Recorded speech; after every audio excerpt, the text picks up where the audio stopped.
A few months ago, several months ago, I posted a video. It's time for Christians to get excited about 2025. And I pointed out how the new atheism was like fizzling out because all the stuff that they said was going to happen if millions of people become atheists, none of it happened. And then you have what's called the avalanche of apostasy in Islam, meaning that the apostasy rates went from close to 0% like 20 years ago to like 26% right now. So they're panicking over apostasy and so on. And then there was a study. I did a show with a guy who did a study in the UK, and what he thought was the same thing most of us would think, namely that each generation is becoming more atheistic in the UK. And he said it's actually the reverse. The oldest generations were the most atheistic, and the youngest generation is actually the least atheistic. Now, some of them are calling themselves like spiritual and things like that, but they were like massively open to sort of thing. And then, of course, there was the Pew study that just came out that there was a steady decline for decades in the number of people who identify as Christian. And then like for the past 4 or 5 years, it's actually been increasing. So what are things looking like for you as far as this, like maybe just being a golden year for some sort of like revival in Christianity? Yeah, I mean, I think it's God's providence that any of this stuff is happening. The fact that I was talking about Christian manuscripts on Joe Rogan is ridiculous. That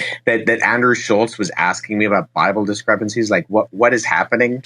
Like, we had this lady write in who works at probably the last Christian bookstore that exists in the entire country here in Canada. And she said that teenagers are walking in and asking where they can find Bibles because all their friends are reading Bibles. It's like, that's not something that was happening when I was a teenager. The Bible was not trending when I was in high school or even during my undergrad. So I think what we're seeing is something that is the work of the Spirit in just regular people.